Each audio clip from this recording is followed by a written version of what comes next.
확증 편향이라는 말이 있습니다. 보고 싶은 대로 보고 믿고 싶은 대로 믿는다. 뭐 대충 이런 말이에요. 이런 사람들이 많이 있죠. 자기가 딱 결론을 정해놓고 이 결론과 다르면 의문을 막 품는 거예요. 너 그거 뭔가 이상한데? 특히나 인터넷 보면 이런 사람들이 굉장히 많이 있습니다. 신앙에도 이런 경우가 있습니다. 그리고 신앙생활에서 확증 편향은 굉장히 위험합니다. 그게 오늘 바리새인들의 모습에 아주 잘 드러나고 있습니다. 바리새인들이 또 예수님께 와서 표적을 구합니다. 네가 정말 하나님의 아들이거든 하늘로부터 내려오는 표적을 우리에게 보여라. 그 표적이 구체적으로 어떤 표적인지는 모르겠어요. 근데 마가는 이것을 두고 시험이라고 이렇게 표현하고 있습니다. 마가는 이 바리새인들이 시험이 뭐와 비슷하다고 지금 얘기하고 싶어 하는 거냐면 사단이 예수님을 시험해서 예수님의 권능을 드러낼 만한 기적을 행하라고 요구한 것과 비슷하다. 지금 이렇게 이야기하고 싶어 하는 것 같아요. 왜냐하면 이게 터무니없는 얘기가 아니라 왜냐하면 바리새인들이 예수님을 시험하고자 하는 것은요. 자신들이 예수님 앞에 무릎 꿇기 위함이 아니에요. 예수님을 무릎 꿇리기 위함입니다. 사단이 했던 것과 똑같은 짓이죠. 바리새인들은 예수님께서 이전에 행하신 그 기적들을 놓고 그 이적들을 놓고 하늘로부터 온 표적이 아니다라고 말하고 있습니다. 그렇다면 뭐겠어요? 운이나 우연이거나 심지어는 귀신의 힘을 덧입었다 이렇게까지 표현하죠. 하늘로 온 것이 아니라면 어떻게 표현할 방법이 없어요. 예수님께서 행하신 수많은 이적들은. 그러니까 이렇게까지 말합니다. 그러면서도 네가 하나님의 아들이거든 하늘로서 온 표적을 보여봐라 이렇게 요구하고 있습니다. 이들이 구하는 표적은 그러니까 단순한 기적은 분명히 아닐 거예요. 그런 기적들은 이미 예수님께서 많이 행하셨잖아요. 오늘 본문 바로 앞에도 보면 4,000명을 먹이신 그 사건이 있거든요.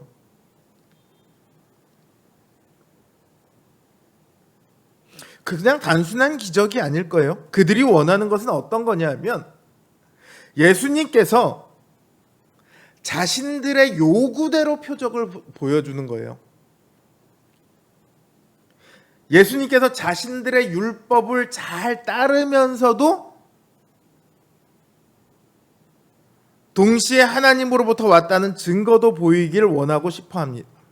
보고 싶어 합니다. 그러니까 예수님께서 이미 수많은 기적을 행하셨고요. 그 소문이 다 퍼져나갔음에도 불구하고 이들은 그걸 전혀 받아들이지 않습니다. 예수님께서 자신들의 요구에 응해주기만을 그저 요구하고 있을 뿐입니다. 이들이 결국 원하고 있는 것이 뭐냐? 예수님께서는 늘 바리새인들이 잘못되었다라고 얘기를 하거든요. 그렇게 하면 구원 못 받는다고 얘기하거든요. 그들의 율법에 대한 이해가 구원과 아무런 상관이 없다고 얘기하시거든요. 오히려 교만하다. 오히려 울며 지옥에 떨어져 울며 이를 갈미 있으리라 이렇게 표현하시거든요. 그러니까 이들은 지금 자신들의 신앙생활이 옳다는 것을 놓지 않기를 원해요. 기적을 보여봐. 그런데 어떤 기적이냐면 우리가 여태까지 지켜온 사상, 우리들이 여태까지 해온 습관 이런 것에 어긋나지 않는 기적을 보여봐. 이런 얘기예요. 그러니까 이 기적은 어떤 거냐면 우리가 여태까지 해온 것이 옳다. 그 증거를 보이라는 거예요. 한 걸음 더 나가서 예수님이 자기들에게 굴복하기를 원하고 있는 거죠. 예수님의 뜻에 자기들이 맞추는 것이 아니라 자기들이 가지고 있는 사상에 예수님이 맞추시기를 원하는 거예요.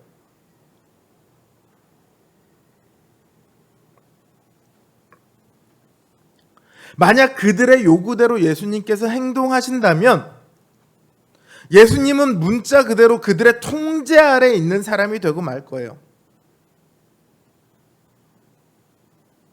예수님의 모든 기적은 바리새인들의 사상과 권위와 교만을 더욱 굳건하게 해줄 그런 증거로 전락하고 말 겁니다.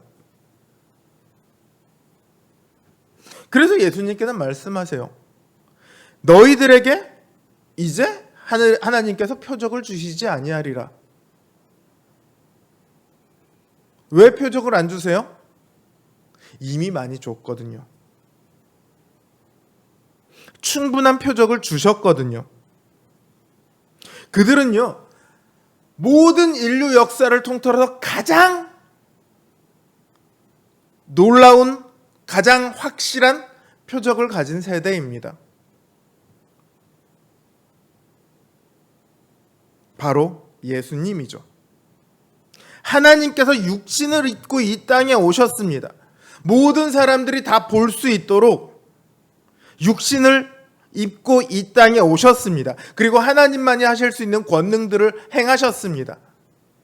대표적인 것이 뭡니까? 귀신을 내어 쫓는 것과 사람을 살리는 것과 죽은 사람을 살리는 것과 바다 위를 걷는 것과 부정한 자들을 정결케 하시는 것과 오직 하나님만이 하실 수 있는 거거든요.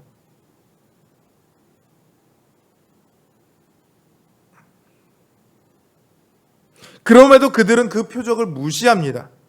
그 표적을 따르자면 자신들이 가지고 있는 것을 다 부인하고 다 버려야 합니다. 자신들이 여태까지 지켜왔던 그 모든 것들이 다 무너집니다.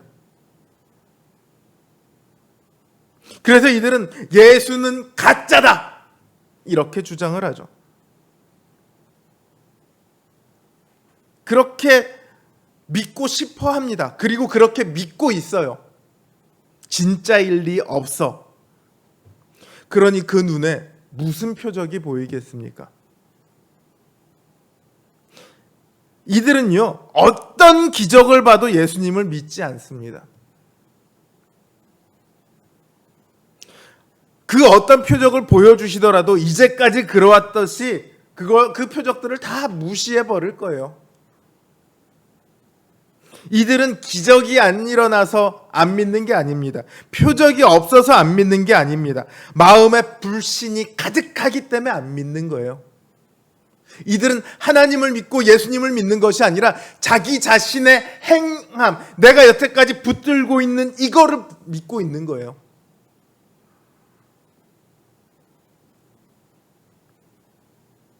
불신은요, 이런 겁니다. 나를 믿는 것. 하나님이 아니라 나를 믿는 것. 하나님을 믿고 예수님을 믿음으로 우리가 구원받았다고 우리는 믿지만 어떤 이들은 나 회개했어. 나 예수 믿어. 그러니까 나는 반드시 구원을 받을 거야. 이게 뭐냐면 예수님을 믿고 있는 나를 믿는 거예요. 그런 분들이 있습니다. 이건 불신이에요.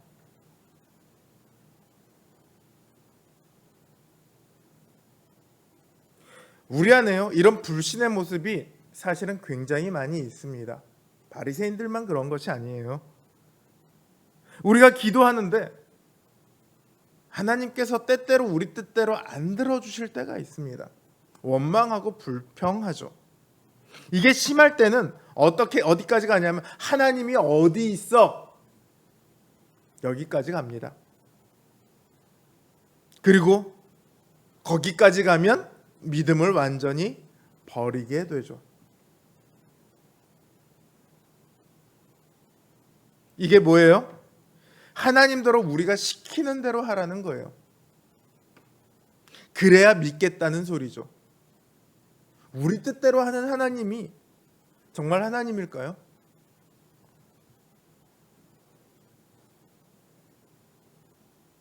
우리에게는요 이미 수많은 기적이 이루어져 있습니다.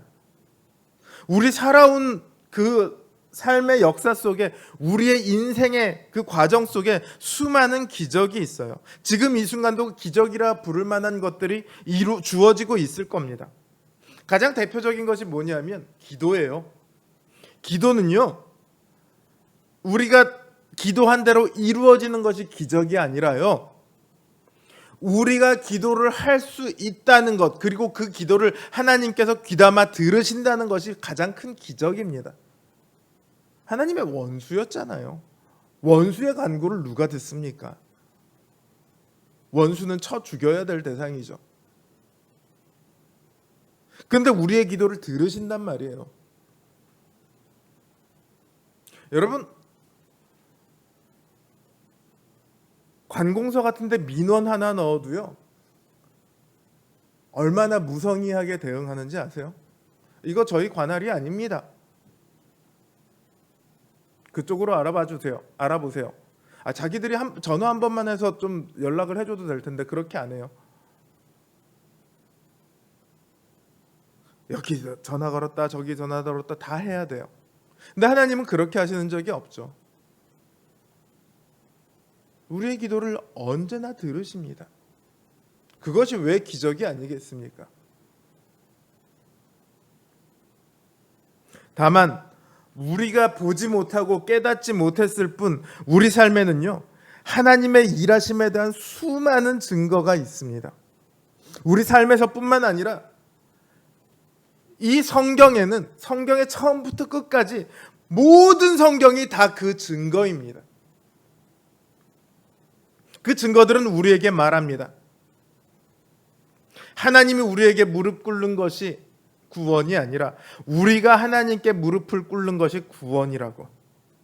그렇게 무릎을 꿇고 하나님의 일하심에 순종하라고 그렇게 말합니다.